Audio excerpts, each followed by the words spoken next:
Hi guys, welcome to movie man YouTube channel. ఇప్పటివరకు మన channel ఎవరైనా సబ్స్క్రైబ్ చేసుకోకపోయి ఉంటే వెంటనే అయితే సబ్స్క్రైబ్ చేసుకోండి.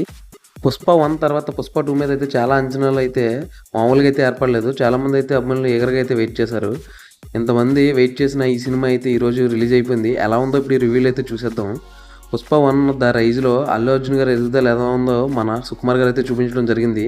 ఇప్పుడు పుష్ప 2 ద రూల్లో ఎదిగిన తర్వాత అల్లు అర్జున్ గారు ఏ స్థాయికి చేరుకున్నారో ఆ స్థాయికి చేరుకోవాలంటే ఏమేం చేయాల్సి వచ్చింది, అలా చేయడం వల్ల తన ఏ పరిస్థితులను ఎదుర్కొన్నాడో ఇదైతే సింపుల్గా కథ అని చెప్పేసుకోవచ్చు.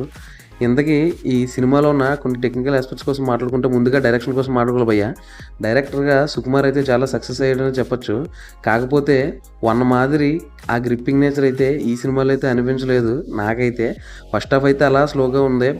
సెకండ్ హాఫ్ వచ్చేసరికి అసలైన కథ అయితే స్టార్ట్ అవుతుంది. ఓ రేంజ్లో అనిపిస్తుంది మీకు. సెకండ్ హాఫ్లో 2 పెద్ద ఎలిమెంట్స్ అయితే ఉంటాయి. మాస్ ఎలిమెంట్స్ మామూలుగా అయితే ఉండవు. ఆ బ్యాక్గ్రౌండ్ స్కోర్కి ఎప్పటికైనా సరే నీకు గూస్ బంప్స్ రావాల్సిందే. ఆ రేంజ్ బ్యాక్గ్రౌండ్ స్కోర్ ఇచ్చారు. మరి డిఎస్పీ ఇచ్చారో శామ్ సిఎస్ ఇచ్చారో తెలియదు కానీ. ఆ తర్వాత సంగీతం కోసం మాట్లాడుకుంటే డిఎస్పీ గురించి ఎంత మాట్లాడుకున్నా తక్కువే. కొన్ని సీన్స్లో అయితే ఇంకా గూస్ బంప్స్ కాదు నెక్స్ట్ లెవెల్లో ఇచ్చేసాడు. సాంగ్స్ అయితే బాగానే వర్కౌట్ అయినాయి. చాలా మంచి సాంగ్స్ ఇచ్చాడు. టైటిల్ సాంగ్ కానీ ఆ తర్వాత చూసేకి సాంగ్ కానీ మన రీసెంట్గా రిలీజ్ అయిన ఇంకొక సాంగ్ అయితే ఏదైతే ఉందో మాస్ సాంగ్ మామూలుగా అయితే లేదు. అది సాంగ్స్ అయితే బాగానే వర్కౌట్ అయినాయి. కాకపోతే చూసేకి సాంగ్ కొంచెం ఫ్లోని అడ్డుకున్నట్టు అయితే అనిపిస్తుంది మనకి, అంతే తప్ప మిగతాది ఏ విధంగా సాంగ్స్లో కంప్లైంట్ అయితే లేదు మనకి. ఈ సినిమాలో ప్లస్ పాయింట్ కోసం మాట్లాడుకుంటే మనం అల్లు అర్జున్ గారి పర్ఫార్మెన్స్ అని చెప్పుకోవచ్చు. ఎందుకంటే సినిమా మొత్తం ఈయనే కనిపిస్తారు మనకి. ఈయన పర్ఫార్మెన్స్ అయితే ఓ రేంజ్లో ఇచ్చాడు. గత చిత్రాలతో పోల్చుకుంటే ఈ సినిమాలో అయితే చాలా మెరుగైన ప్రదర్శన అయితే కనిపించారు. తర్వాత ప్లస్ పాయింట్ వచ్చేసరికి బ్యాక్గ్రౌండ్ మ్యూజిక్ అని చెప్పుకోవచ్చు.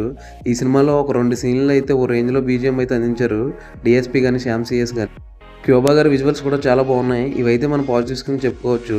ఇక నెగిటివ్స్ కింద మాట్లాడుకోవాల్సి వస్తే ముందుగా మనం మాట్లాడుకోవాల్సింది రన్ టైం కోసం భయ్య.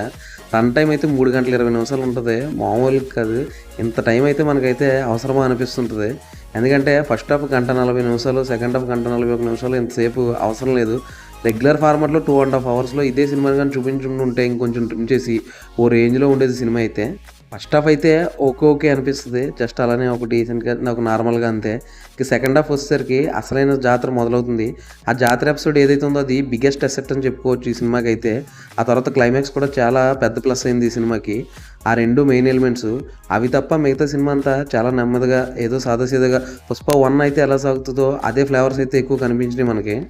భారం అంతా అల్లు అర్జున్ గారి మీద వేసినట్టుంది.